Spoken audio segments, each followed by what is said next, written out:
First ever factory outlet Mukunda jewelleries Kukatpally, Khammam, Kothapet, Somajiguda, Hanamkonda and Suchitra. నమస్తే, మీరు చూస్తుంది సుమన్ టీవీ. నేను మీ కీర్తి. ఏప్రిల్ నెలలో ద్వాదశ రాశుల్లో భాగంగా 1 నుంచి 15వ తారీఖు వరకు వివిధ రాశుల వారికి ఎలా ఉంటుంది మనకు తెలియజేయడానికి మనతో పాటు ప్రముఖ ఆస్ట్రాలజర్ బ్రహ్మశ్రీ నందిబట్ల శ్రీహరి శర్మ గురువు గారు ఉన్నారు. నమస్తే గురుగారు. వాగర్థ వివ సంపృక్తౌ వాగర్థ ప్రతిపత్తయే జగతః పితరౌ వందే పార్వతీ పరమేశ్వరౌ ఆదిత్యాయ చ సోమాయ మంగళాయ బుధాయ చ గురు శుక్ర శనిభ్యశ్చ రాహవే కేతవే నమః. శృంగేరి జగద్గురు పీఠాధిపతులకి, కంచి పీఠాధిపతులకి నమస్కారములు తెలియజేసుకుంటూ కార్యక్రమాన్ని ప్రారంభిద్దాం. ద్వాదశ రాశులలో జన్మించినటువంటి వారికి ఏప్రిల్ మాసములో 1వ తారీఖు నుంచి 15వ తారీఖు వరకు ఏ విధంగా ఉండబోతుంది అనే విషయం తెలుసుకునే ముందు గ్రహస్థితి తెలుసుకుందాం. ఇక వృషభ రాశిలోనే గురు సంచారం చేస్తూ ఉండడం, అలాగే కుజుడు కర్కాటక రాశిలో సంచారం చేస్తూ ఉండడం, మరియు కేతువు కన్యా రాశిలో, అలాగే పంచగ్రహ కూటమి అనగా గమనించుకున్నట్లయితే ఉగాది నుంచి 30వ తారీఖు వరకు కూడా ఈ యొక్క పంచగ్రహ కూటమి, షష్టగ్రహ కూటమి అనేటువంటిది ఏర్పడడం జరిగింది. ఉగాది మరుసటి రోజు నుంచి ఈ పంచగ్రహ కూటమి అనేటువంటిది కంటిన్యూ అవుతుంది. కాబట్టి పంచగ్రహ కూటమిలలో భాగంగా రవి, బుధ, శుక్ర, శని, రాహు, కాబట్టి ఈ 5 గ్రహాలు అనేటువంటివి ఈ యొక్క మీనరాశిలోనే సంచారం చేస్తున్నాయి.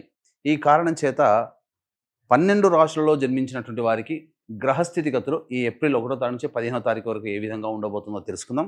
ప్రత్యేకించి మహిళలకి కూడా ఏ విధంగా ఉండబోతుందో తెలుసుకుందాం. గురుగారు, ఏప్రిల్ 1 నుంచి 15వ తారీఖు వరకు వృశ్చిక రాశిలో జన్మించిన వారికి ఎలా ఉంటుంది ఒకసారి తెలియజేయండి. ద్వాదశ రాశులలో భాగంగా 8వ రాశి అయినటువంటి వృశ్చిక రాశిలో జన్మించినటువంటి వారికి ఏప్రిల్ 1వ తారీఖు నుంచి 15వ తారీఖు మధ్య కాలంలో ఎలా ఉండబోతుందనే విషయం గురించి క్లుప్తంగా తెలియజేసుకునే ప్రయత్నం చేద్దాం. ముఖ్యంగా గురుబలం సంపూర్ణంగా ఉన్నటువంటి జాతకం, అలాగే పంచమ స్థానములో పంచగ్రహ కూటమి ప్రభావము కొంత మిశ్రమమైనటువంటి ఫలితాల్ని పొందేటువంటి అవకాశం గోచరమవుతుంది. కాబట్టి ఏదైనప్పటికీ కూడాను ఆనందంగా, ఏ సమస్య అయినా వచ్చినప్పుడు ఆనందంగా స్వీకరించడానికి వృశ్చిక రాశి వారు ఈ పాటికే అలవాటు పడి ఉంటారు. ఎందుకనంటే అర్ధాష్టమ శని దోష ప్రభావం గత 2.5 సంవత్సరాలుగా మిమ్మల్ని చాలా ఇబ్బందులు పెట్టి ఉండవచ్చు. దానికి చర్మగీతం పాడింది అంటే అర్ధాష్టమ శని దోషం నుంచి బయటపడడం జరిగింది. తత్కారణం చేత కొంత యోగమైనటువంటి స్థితిలో ఉంటారు. ముఖ్యంగా రాశ్యాధిపతి ఈ కుజుడు కర్కాటక రాశి సంచార ప్రభావం చేత అనుకూలమైనటువంటి స్థితిగతులు కొంత మారుతాయి. అంటే ఏంటి? ప్రధానంగా ఆస్తి పంపకాలకు సంబంధించినటువంటి విషయాల్లో మీరు జాగ్రత్తగా మెలుచుకోవాల్సినటువంటి పరిస్థితిని సూచిస్తుంది. విదేశీ యానము, విదేశీ విద్యకు సంబంధించినటువంటి వ్యవహారాల్లో విద్యార్థులకి అన్నీ కూడా అనుకూలంగా ఉండబోతున్నాయి. గురువు అనుకూలంగా ఉన్నాడు, కేతువు, మిగతా పంచగ్రహాల్లో కూడా చాలా మటుకు శుభగ్రహాలు అనుకూలంగా ఉన్నాయి. ఈ కారణం చేత యోగవంతమైనటువంటి స్థితిలో ఈ యొక్క వృశ్చిక రాశిలో వాళ్ళు ఉంటారని చెప్పవచ్చు. ముఖ్యంగా చూసుకున్నట్లయితే ఉద్యోగ సంబంధమైనటువంటి వ్యవహారాల్లో మీదే విజయంగా ఉంటుంది. ప్రమోషన్స్ పొందే అవకాశాలు ఎక్కువగా ఉన్నాయి. వ్యాపార రంగంలో ఉన్నటువంటి వాళ్ళు చక్కగా ధనార్జన చేస్తారు. అన్ని విధాలుగా యోగదాయకంగా ఉంటుంది అని చెప్పవచ్చు.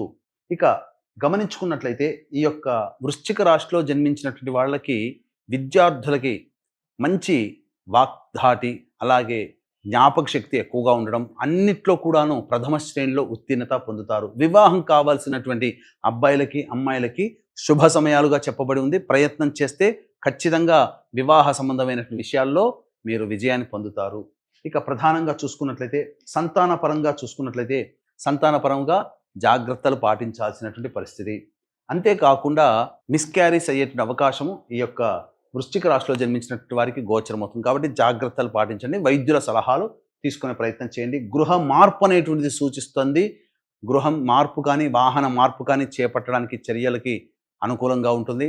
తద్విధంగా మీరు ఆలోచనలు చేయడం, అమలు పెట్టడం అనేటువంటివి జరుగుతాయి. ఇక లోన్ల కోసం ఎదురు చూసేటువంటి వ్యక్తులకి లోన్లు కూడాను శాంక్షన్ అవుతాయి. అన్ని విధాలుగా ఈ వృశ్చిక రాశిలో జన్మించినటువంటి వాళ్ళు చాలా మటుకు సమస్యల నుంచి బయటపడతారు అని చెప్పవచ్చు. ముఖ్యంగా రాని బాకీలు ఈ యొక్క వృశ్చిక రాశిలో జన్మించినటువంటి వాళ్ళకి వసూలు అవుతాయి. కాబట్టి యోగదాయకంగా ఉంటారు అని చెప్పవచ్చు. ఇక మరి వృశ్చిక రాశిలో జన్మించిన మహిళలకు ముఖ్యంగా ఏప్రిల్ 1 నుంచి 15 వరకు ఎలా ఉంటుందో ఒకసారి గుర్తు చేస్తారా గురుగారు? 1వ తారీఖు నుంచి 15వ తారీఖు వరకు ఈ వృశ్చిక రాశిలో జన్మించినటువంటి వారికి ఏ విధంగా ఉండబోతుందో క్లుప్తంగా తెలియచేసుకుందాం. ముందుగా కాశీ క్షేత్రములో కాలభైరుని యొక్క అనుజ్ఞ మేరకు ఆ క్షేత్ర పాలకుడైనటువంటి కాలభైరుని సాక్షిగా ఏప్రిల్ 18వ తారీఖు రోజున మీ యొక్క సంకల్పం నెరవేరాలి. అలాగే మీ కుటుంబ సభ్యుల జాతకరీత్యా మీ జాతకరీత్యా ఉన్నటువంటి దోషాలు తొలగిపోవాలనే ఉద్దేశంతో సంకల్ప సిద్ధి, సర్వదోష నివారణ పూజలు, హోమాలు అనేటువంటివి 1 సంవత్సరం పాటు చేయించడం జరుగుతుంది. దీనికి శ్రీకారం కాశీక్షేత్రంలో పెట్టడం జరిగింది. అవకాశం ఉన్న వాళ్ళు ఈ కార్యక్రమ తదనంతరం కాంటాక్ట్ చేసి ఆ కార్యక్రమంలో మీ గోత్రనామాదులు నమోదు చేసుకోవచ్చు. తద్వారా ఏ వ్యక్తికైనా కానీ ప్రయత్నంలో ఎంత గొప్పగా ఉన్నా దైవానుగ్రహం ఉంటేనే ఆ ప్రయత్నంలో సఫలీకృతులు అవుతారు. కాబట్టి ఇటువంటి అరుదైనటువంటి అవకాశాన్ని అందరూ వినియోగించుకోగలరు. ఇక చూసుకున్నట్లయితే 1వ తారీఖు రోజున, 2వ తారీఖు రోజు, 3వ తారీఖు ఈ 1, 2, 3 తారీఖుల్లో రాని బాకీలు వసూలు అవుతాయి. అన్ని విధాలుగా ఆనందదాయకంగా ఉంటారు. ధనానికి ఎటువంటి ఇబ్బంది అనేటువంటిది ఉండదు. మంచి స్థితిని పొందుతారు. పెద్దల యొక్క సలహా సహకారాలు ఉండడం వల్ల అన్ని విషయాల్లో విజయాన్ని పొందుతారు. ముఖ్యంగా మీకు శాంక్షన్ కావాల్సినటువంటి అన్నీ కూడాను లోన్లు కావచ్చు, లేకపోతే అనుమతులు ఏదైనా కానీ ప్రయత్నం కోసం చేసేటువంటి వాటిలో ఆ అనుమతులు మీరు పొందుతారు. ఇక 4, 5, 6, 7, 8 ఈ తేదీలలో మీ ఆరోగ్యం పట్ల శ్రద్ధ వహించాల్సినటువంటి పరిస్థితి. అంతేకాకుండా ధనము ఖర్చు ఎక్కువగా ఉంటుంది. కావున జాగ్రత్తలు పాటించండి. మానసికమైన ప్రశాంతత లోపిస్తుంది. ఏ పని చేయాలన్నా కానీ ఆనందంగా ఉండలేనటువంటి పరిస్థితి.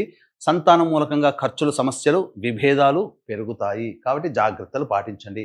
ఇక 9, 10, 11, 12, 13 ఈ 5 రోజులలో ప్రధానంగా మీరు ఉద్యోగ ప్రయత్నాలు చేస్తే ఉద్యోగంలో అభివృద్ధి, నిరుద్యోగస్తులకి ఉద్యోగ లభ్యత, ప్రమోషన్స్తో కూడుకున్నటువంటి ఉద్యోగానికి సంబంధించినటువంటి వార్తలు వినడం, తద్వారా మీరు ఆనందంగా ఉంటారు. వృత్తి వ్యాపారాల్లో అనూహ్యంగా మీరు ఊహించిన దానికంటే ఎక్కువగా పేరు ప్రతిష్టలు, ధనాదాయం చాలా చక్కగా పొందుతారని చెప్పవచ్చు.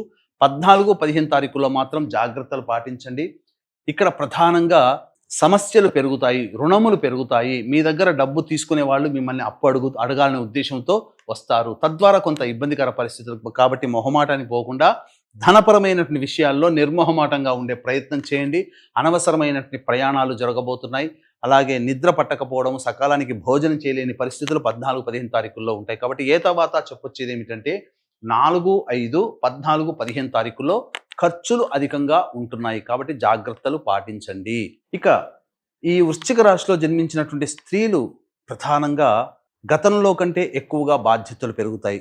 కానీ ఉద్యోగం చేస్తున్నటువంటి వ్యక్తులైతే ఇంక్రిమెంట్స్ అనగా ప్రమోషన్స్ వస్తాయి. కానీ ఆ ప్రమోషన్కి తగ్గట్టుగా ఆశించిన మేర ధనము ఇంక్రిమెంట్ అనేటువంటిది మీకు పెరగదు. తద్వారా కొంత నిరుత్సాహానికి గురయ్యే అవకాశం ఉంటుంది. వ్యాపారం చేస్తున్నటువంటి వాళ్ళకైతే ధనాదాయం చాలా చక్కగా ఉంటుంది. కానీ సంతానం మూలకంగా, సంతానపరంగా జాగ్రత్తలు పాటించాలి. అన్ని విధాలుగా మీరు నిర్ణయాలు తీసుకునేటప్పుడు మాత్రం మీ యొక్క భర్తతో కానీ లేదా మీ పిల్లలతో కానీ సంప్రదించి నిర్ణయాలు తీసుకుంటే చాలా మంచిది. వివాహం కావాల్సినటువంటి అమ్మాయిలకి చక్కగా వివాహం జరిగేటువంటి అవకాశం గోచరమవుతుంది. ముఖ్యంగా తండ్రి గారి ఆరోగ్యం పట్ల, తల్లిగారి ఆరోగ్యం పట్ల శ్రద్ధ వహించాల్సినటువంటి పరిస్థితి. ఈ యొక్క మహిళలకి గతంలో కంటే కూడా బాధ్యతలు పెరుగుతాయి. కానీ ఆ బాధ్యతలకి తగ్గట్టుగా ఆదరణ లభించకపోవడం ఒకంత నిరుత్సాహం. కావున మానసిక ఒత్తిడి, శారీరక శ్రమ అధికంగా ఉండడం వలన ఎక్కువగా మీరు నిరుత్సాహానికి గురవుతారు. ఇక మీరు ఎలా ఆలోచిస్తారు అని అంటే మనకు రాసిపెట్టి ఉంది ఇంతే అన్నట్టుగా ఉంటుంది. కానీ మీ ప్రయత్నం మాత్రం వదలకుండా చేయండి. మహిళలకి మంచి జీవితం అనేటువంటిది ఉంటుంది. బొటిక్, బ్యూటీ పార్లర్ రంగంలో ఉన్నటువంటి వాళ్ళు అనూహ్యంగా వాళ్ళకి సంబంధించినటువంటి ధనాదాయం చాలా చక్కగా ఉంటుంది. లేడీస్ గార్మెంట్స్, అలాగే క్లాత్స్ స్టోర్స్ నడుపుకునేటువంటి వాళ్ళు, సౌందర్య ఉత్పత్తుల అమ్మకాలు చేసుకునేటువంటి వాళ్ళు, చిట్స్ వేసుకునేటువంటి వాళ్ళు మాత్రం లాభపడతారని చెప్పవచ్చు. అన్ని విధాలుగా ఆనందదాయకమైనటువంటి పరిస్థితి ఈ వృశ్చిక రాశిలో జన్మించినటువంటి మహిళలు పొందుతారు. సంతానం కోసం ఎదురు చూసేటువంటి వాళ్ళు సంతాన నష్టం తప్పదు. కావున జాగ్రత్తలు పాటించండి. అన్ని విధాలుగా యోగదాయకంగా ఉంటారు. వైద్యుని సంప్రదించండి. ఇక ఈ యొక్క వృశ్చిక రాశిలో జన్మించినటువంటి వాళ్ళు సమస్యల పరిష్కారం కోసం ప్రతిరోజు కూడాను సుబ్రహ్మణ్య భుజంగ స్తోత్ర పారాయణం చేస్తూ ఉండండి. వీలు కుదిరినప్పుడల్లా అమ్మవారి దేవాలయాన్ని దర్శించుకోండి. అలాగే ఈ యొక్క విశ్వావసునామ సంవత్సరం పాటు కూడా ఈ ఒక్కొక్క క్షేత్రంలో మీకు సర్వదోష నివారణ సంకల్ప సిద్ధి హోమాలు అనేటువంటి జరపబడతాయి. దీనికి మూల కేంద్రం మాత్రం కాలభైరుని యొక్క అనుజ్ఞ మేర కాశీ క్షేత్రంలో ఏప్రిల్ 18వ తారీఖు రోజున మొదలవుతున్నాయి. కాబట్టి అవకాశం ఉంటే ఈ కార్యక్రమంలో నమోదు చేసుకునే ప్రయత్నం చేయండి. అంతా శుభమే జరుగుతుందని చెప్పవచ్చు. చాలా సంతోషం గురుగారు, ధన్యవాదాలు. సర్వం శ్రీ ఉమామహేశ్వర పర బ్రహ్మార్పణమస్తు.